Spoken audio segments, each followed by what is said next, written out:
Communities impacted by this weekend's devastating tornado outbreak in the central United States. As you saw this morning, he's receiving regular briefings on the situation, including the one this morning with DHS Secretary Mayorkas and FEMA Administrator Criswell, who were just visiting impacted areas yesterday. Also, as we just announced, the president will travel to Fort Campbell, Kentucky for a storm briefing and to Mayfield and Dawson Springs, Kentucky to survey storm damage on Wednesday. We have been working around the clock through the weekend closely with governors of impacted states and local leaders to ensure they have everything they need to respond to and recover from this unimaginable tragedy. Tragically, we are seeing fatalities across 5 different states, with Kentucky, of course, being the hardest hit. On Saturday, as many of you saw, the president immediately approved Kentucky Governor Andy Beshear's request for an emergency disaster declaration for the state, making federal assistance available to support state and local response efforts to save lives and protect property. And yesterday, the president immediately approved a major disaster declaration for Kentucky, making federal funding available for temporary housing and home repairs to help individuals and business owners recover. And I think many of you may have seen our FEMA administrator speak directly to people having places to live and be and stay as being one of the issues we are working through. Disaster survivors can apply at www.disasterassistance.gov or call 1-800-621-FEMA to get help.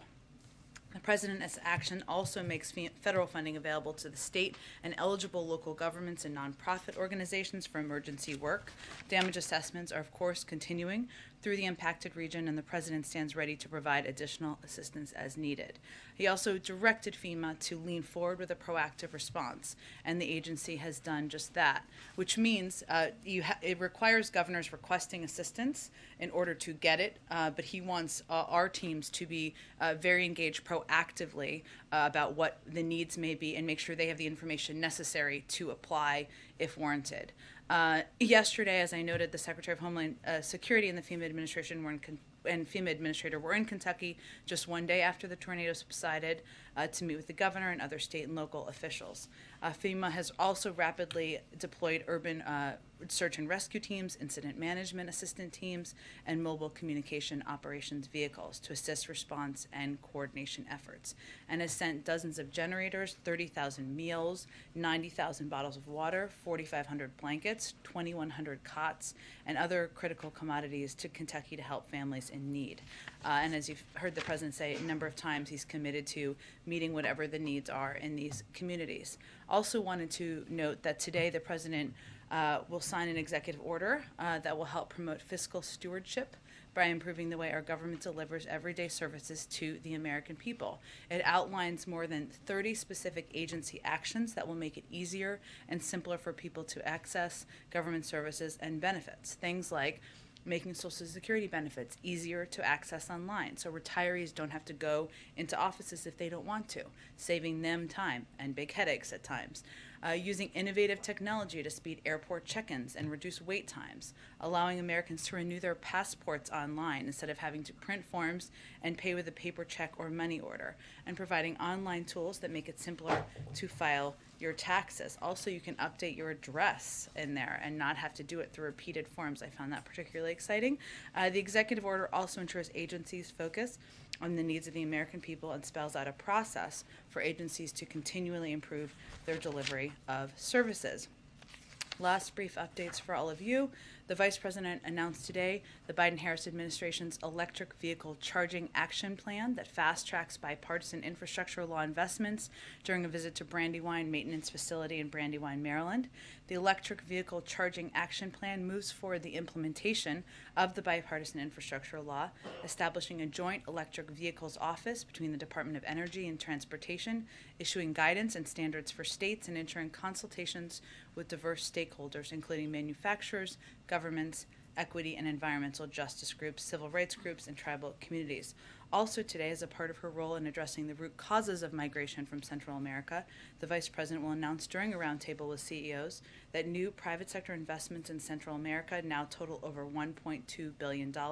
These commitments are in response to the Vice President's call to action launched in May for businesses and social enterprises to make new, significant commitments to sustainably address the root causes of migration. And as a reminder, Wednesday, December 15th is the last day to sign up for health care coverage and have it kick kick in by January 1st, thanks to the administration's unprecedented outreach campaigns and investment from the American Rescue Plan. Nearly 4.6 million Americans have already signed up for ACA coverage since November 1st. 4 out of 5 customers can find a plan for under $10 a month. I'd also like to note members of the team, the research team are here, and members of the secretary team are here as well. So thank you for all of your work. Hardest working people in the building, some of them.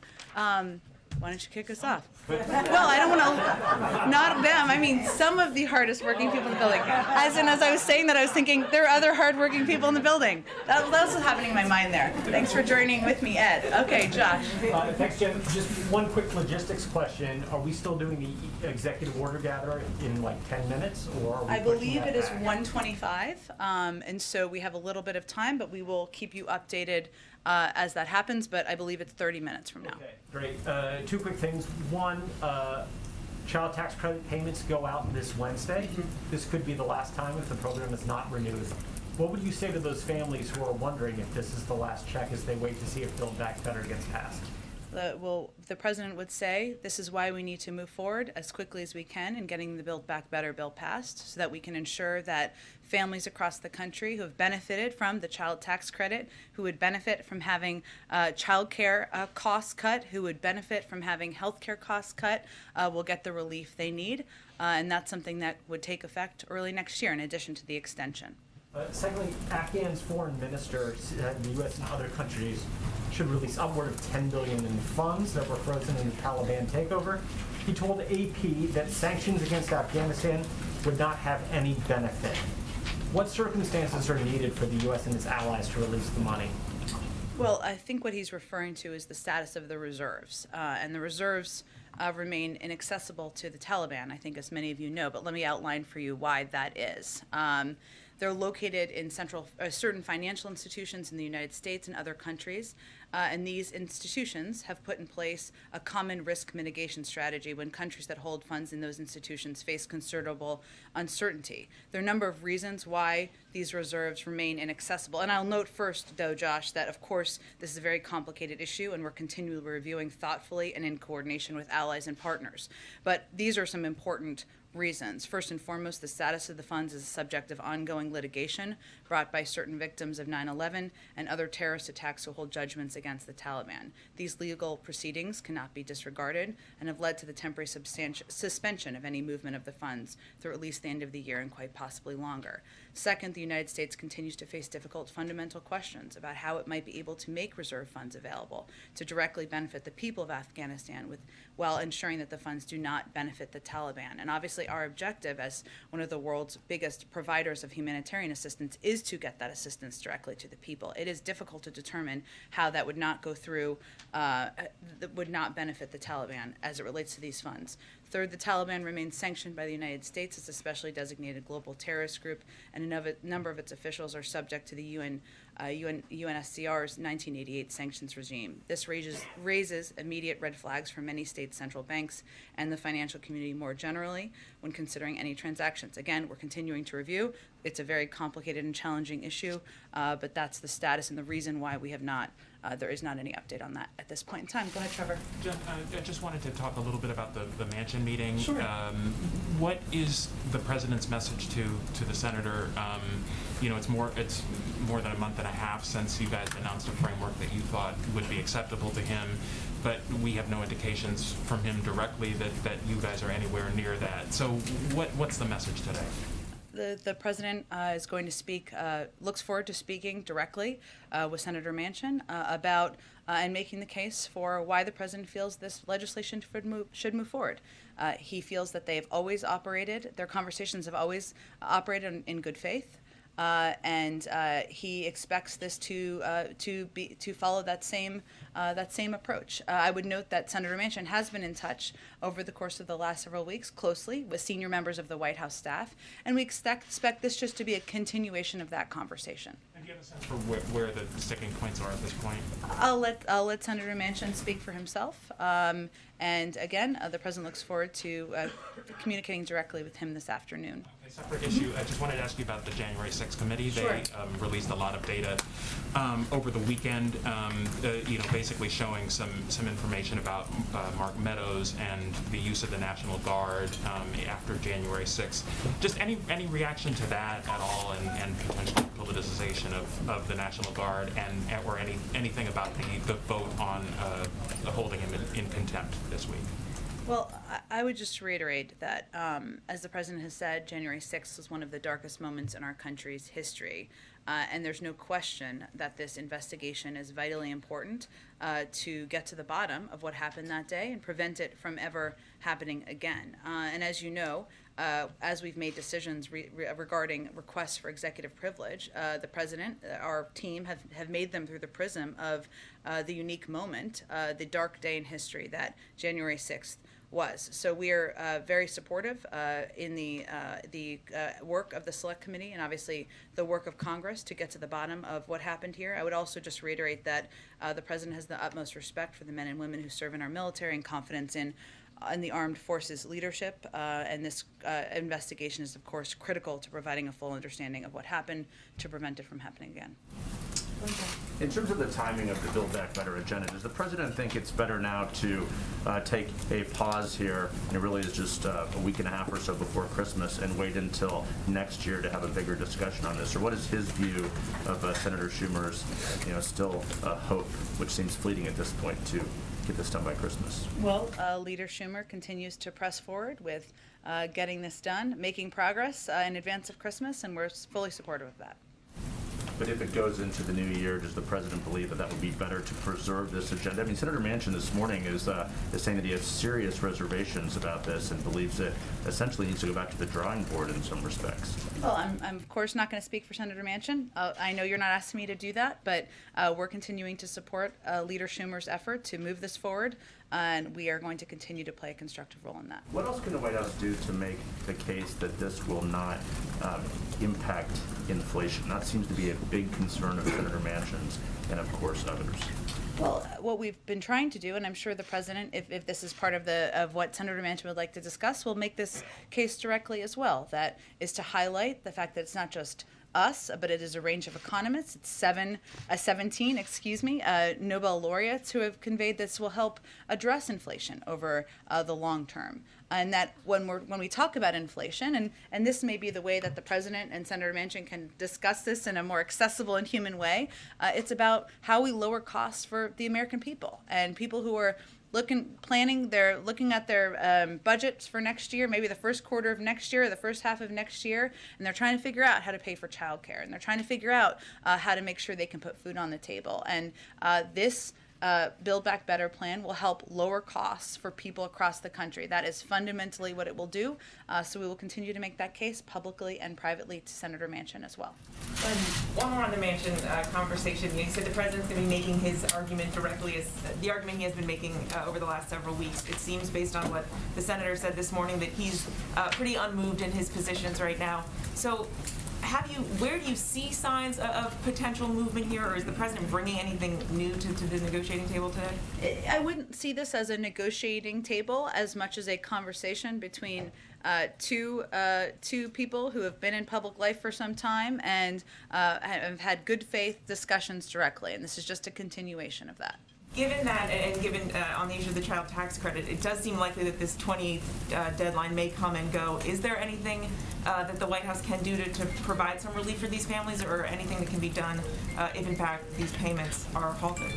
Well, clearly the president wants to see the child tax credit extended. That's why he proposed in this package, and clearly that's why a number of members of the Senate want to get this done as soon as possible. The president supports that. We, of course, need 50 votes in order to do that, so we're continuing to work through the process of getting there. But if that deadline doesn't seem to be enough so far to get Manchin to come around, he's made clear he wants to get this right. It doesn't seem that he's in a rush necessarily to compromise, or he's not going to put a certain deadline on this. Doesn't it seem likely then that this isn't going to happen before the holiday? I don't think we're in a place to make that prediction from here, nor is anyone at this point in time. I mean, the president supports this package, of course, because it includes an extension of the child tax credit, but also because it will lower the cost of prescription drugs, of child care, of elder care, of housing, key components that are impacting people across this country. He thinks that's a pretty compelling case. The American public agrees. They like all of those components too, but he also understands how the legislative process works, and we're going to work that day by day. Go ahead. Would the White House be okay if congressional Democrats moved a standalone piece of legislation that extended those tax credits? We're not at that point right now. Right now, we're continuing to press to get Buildback Better through the Senate. Leader Schumer has advocated for that, and that's what we're working on at this moment. Over the weekend, when he first spoke about the storms, he was also asked about Ukraine and Russia. Is there an active plan to deploy American forces to Eastern Bloc NATO countries if Russia forays into Ukraine? He suggested that there was something like that in the works, and we're just seeking some clarification. Yeah, well, I appreciate you seeking clarification. I think as our national security advisor has touched on, and I don't think we've tried to hold back from, there are a number of NATO partner countries, of course, in Eastern Europe, Eastern flank countries, as you just referred to them. And what happened, if you look back post-2014, is a lot of these NATO partner countries were looking for reassurance. We're looking to plus up the presence there. We're looking for additional rotational deployments, and certainly that is on the table should Russia decide to invade Ukraine. I won't ask again about Buildback Better, but I did have You one. ask. Go ahead. Well, okay. Then Try again. Well, there's another aspect of this Sure.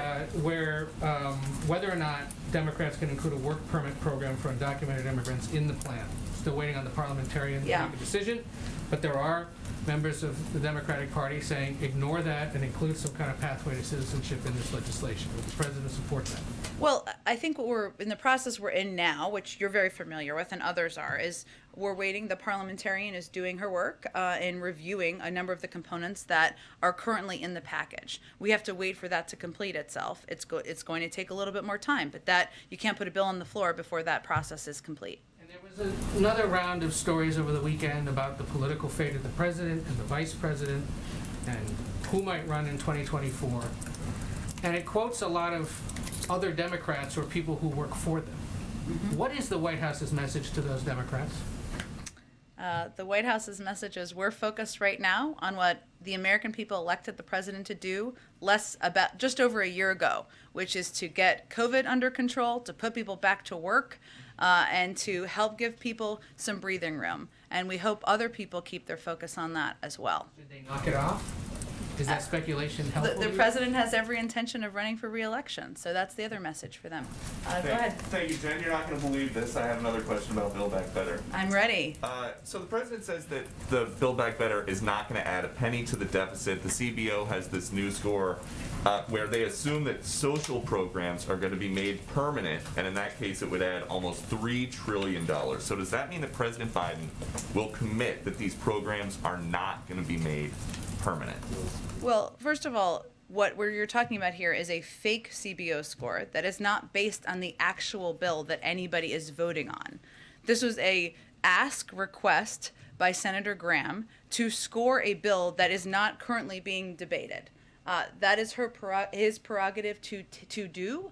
But what our focus is on the existing bill that will lower the deficit, that will also, over an additional 10 years, pay for the $2 trillion tax cuts that Republicans didn't pay for. They're welcome for that. So I would say, Peter, to your question, the president has conveyed very clearly, multiple times publicly, that he would like programs, if they're extended, to be paid for. That remains his commitment. But it's important to understand that when anybody raises a question about this new CBO score, it is a fake score about a bill that doesn't exist. And we should really focus on the actual bill everybody's going to vote on and considering in Congress right now. Okay, another topic. Is Vice President Harris still in charge of addressing the root causes of migration from El Salvador, Honduras, and Guatemala? She is, and I just announced a commitment that she's announcing this afternoon. So then why is it that she has not spoken to the president of Guatemala since June? That's 6 months. Well, I know that I did see this kind of strange report from the president of Guatemala saying that he has had no contact with the White House, which is inaccurate. He didn't say why. He said Vice President Harris. He has not spoken to her. And if she's in charge, why is that?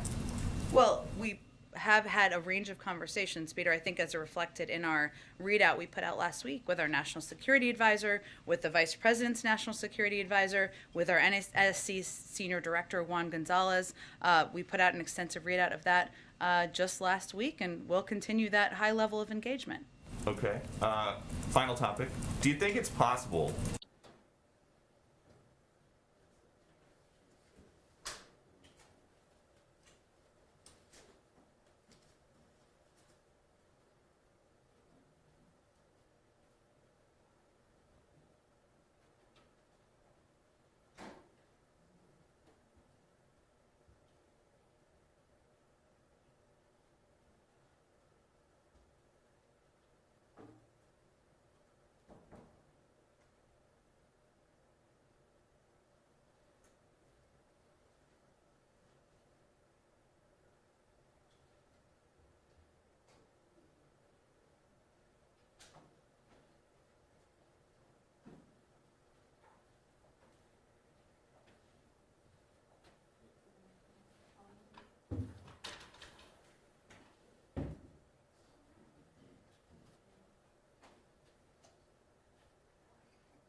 It is a phone call. It is a phone call. So they will be conversing over the phone. And is that typically just the two of them, or would you have Ledge Affairs and others involved as well? It really depends on the conversation. They've had one-on-one conversations, and sometimes there's additional staff available in case there are follow-up questions. I can check and see if there's more details on that. And the president talked about going to Kentucky on Yeah. Wednesday, but not having decided exactly where he's going. And we know that he doesn't want to interfere with things on the ground. Do you know what sort of visit he is looking for? He said he hasn't decided yet on where he wants to go. Do you know what sort of type of impact he wants to make by going in person? Sure. Well, he and he is very mindful, as you've heard him say a couple of times over the weekend. He does not want to pull resources away from the rescue and recovery efforts. So I think that was what was on his mind. We did finalize the travel and announce it was to Fort Campbell, Kentucky, for a storm briefing, and to Mayfield and Dawson Springs, Kentucky, to survey storm damage. And I would expect while he's there, he will receive an update from local authorities on what their needs are, see local elected officials and discuss in person with them and make sure they're getting what they need from the federal government. And I think as you've seen him do, Kelly, and I can't remember if you were on the trip, I think you were, when he went to the Northeast, he also wants to hear directly from people. And he wants to offer his support directly to them, people who have gone through over the last couple of days really incredible challenges, losing their home, losing loved ones, losing parts of their community that they've grown up with. And I think he wants to offer his support directly to them as well. So I would expect it's a combination of those pieces. Do you expect it to extend to Illinois at some point, or other states that have been hit by this, or is that to be determined? It certainly he remains open to that. It's to be determined, and I think this trip is being done given the vast impact of the storm damage in parts of Kentucky. Jen, the president has suggested he may have more to say on the filibuster. Does he have a view on this so-called carve-out to the filibuster rule as it pertains to voting rights? And do you think this may come up in his conversation with Senator Manchin? I know that they will be talking about a range of things, of legislative components, and of course, Build Back Better is front and center to that.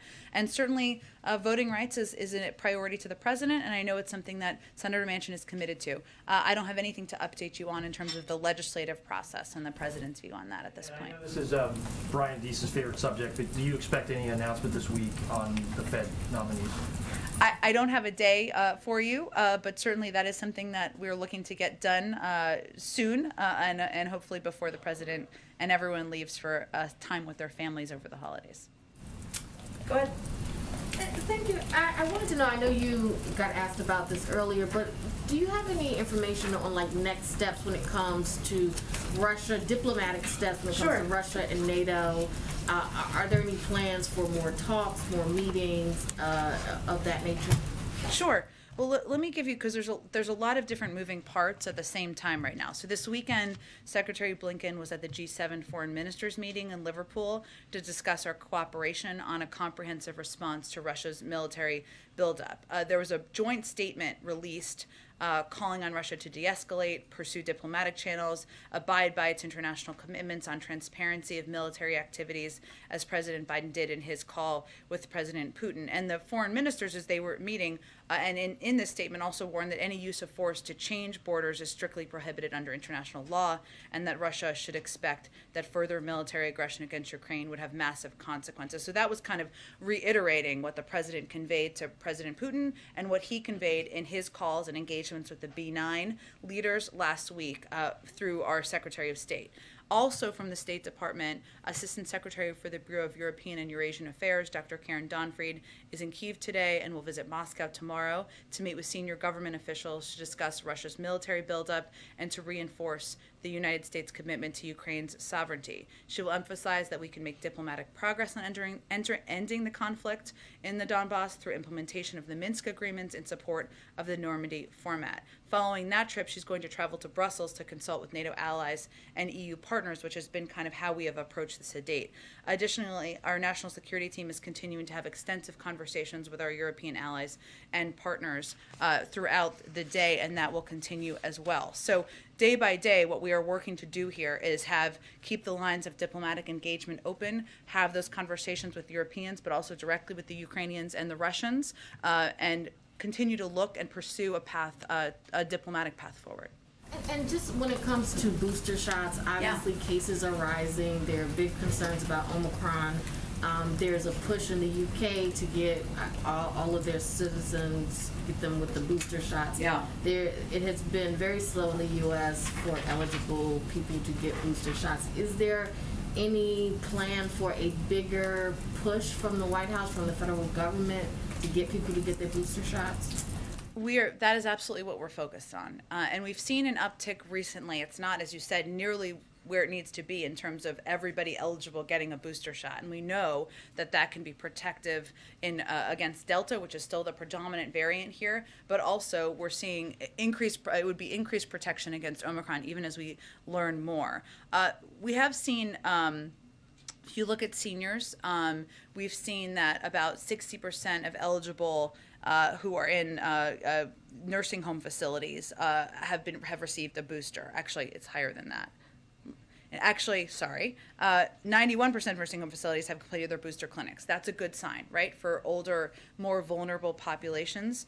And we've also seen a number of states execute very strong programs that can be good models. West Virginia, Maryland, Ohio, and North Carolina are also nearly complete with their booster rollout. But we are continuing to press publicly, privately, with governors, as you've seen us talk a lot about this nationally, because we know that more people who get boosted, more are protected. Go ahead. Thanks, Jen.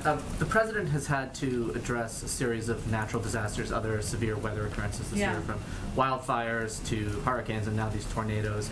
And each time we've heard him talk about how, I think he said this on Saturday, these shouldn't be partisan moments. We're not, Republicans and Democrats, but we've also heard him on many of these occasions talk about the demonstrated effect of climate change. Mm-hmm. So 2 questions. One, what, if anything, can we expect to hear from the president when he goes to Kentucky on Wednesday specifically about climate change? And can you talk about how he balances those 2 imperatives of trying to strike this unifying note, but talking about an issue that, frankly, is that has caused a partisan divide?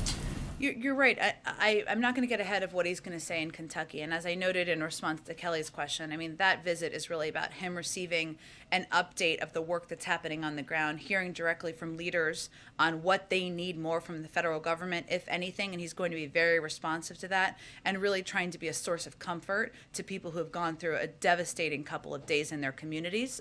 So it's not an opportunity. He's not going to give a major speech while he's there. I will note, and he's been asked this a couple of times over the last few days, and when we were in the when he was in the Northeast several months ago, what has been striking to him and to all of us is just the sheer impact of the climate changes in the climate and the crisis that is the climate currently on communities across the country, on the cost to communities, on these major weather events that have impacted such a growing percentage of. Okay, we're getting a little groovy in here. I like it. Okay. It's kind of exactly what we needed right now. It's all good. Yeah. I was enjoying it thoroughly. We should turn it back on in a few minutes. Anyway, there are some really startling statistics. I actually will get these out to all of you about the percentage of people in this country who have been impacted by severe weather events. It has increased over the course of time, and the president will talk about this more. And it is not a political thing, because look at the communities that have been impacted. Red, blue, purple, no color at all, communities that don't consider themselves political in any way, shape, or form. And this is certainly a driving reason why we need to do more to address the climate crisis. But let me get back to you with those statistics, which I think have really struck the president as the reason why we need to act. And along the same lines, the president, I think, said on Saturday that he would seek some input from the EPA about whether these specific tornadoes were caused by climate change, how much of a direct tie there was there. Has he gotten any feedback from them, and if so, what have they informed him about? I think he just answered a similar question this morning as well, and it is something that he'll just continue to discuss with his climate advisors and teams, and obviously local leaders as well, but I don't think there's any new assessment of it. He just knows that because of the changing climate, because of the threat the climate crisis poses, that we have seen more extreme weather events, and that is a reason to act. Go ahead. Have the White House economic team been in touch with Senator Manchin or his staff about his inflation concerns? And if so, can you tell us what exactly they have been telling the senator? We have been in regular contact with Senator Manchin from a range of officials from the White House, including members of our policy team, members of our legislative team, to address any questions that he may have. And without getting into private discussions, I can assure you that they have conveyed that acting now on Build Back Better, that inflation concerns, that's why we should act on Build Back Better now. They've, of course, cited the 17 Nobel laureates. They've cited how it will reduce costs. And a lot of the cases we've made publicly are also, the information that we've shared privately as well. And just to go back to one of the questions from the front row, if the Democrats in Congress were to pass a one-year extension of the child tax credit, would the president insist that be paid for and fully offset as a standalone? It's not currently being proposed or considered. The president has conveyed that he wants to see any extension of these programs paid for. That's his fundamental approach to legislating and policy making. But I'm not going to get into a hypothetical at this point in time. Okay, last one here, and then we'll wrap it up. Okay, I have a couple quick ones for me, and then I'm the pooler, so it's one from someone else. Okay. So on this executive order that he's about to sign, yeah, what's the strategy to do this now, and can you give us any sense of a timeline, more specific timeline on implementing it, or Sure. any consequences that federal agencies would face if they don't follow through?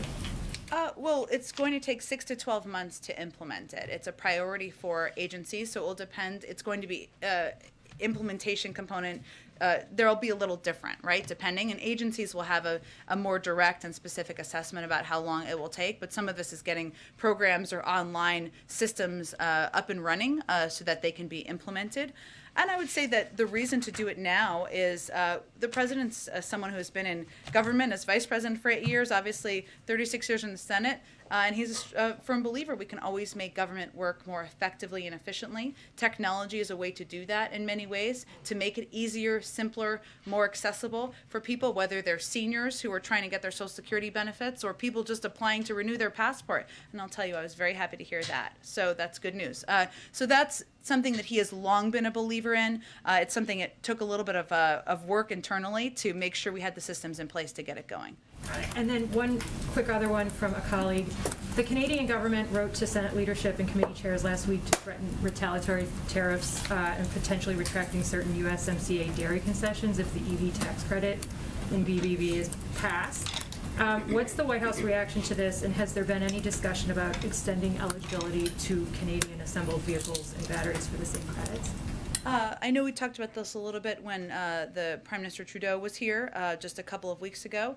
The President advocated for these tax credits because he wants to make it more affordable for the American people to purchase electric vehicles, and because he feels it's an area of a huge opportunity, an industry of huge opportunity for American automakers. We have a good working relationship with the Canadians. They had a good conversation about it, but I don't have any additional policy I would expect or changes to that. Sorry this was short today. Thank you, everybody. No,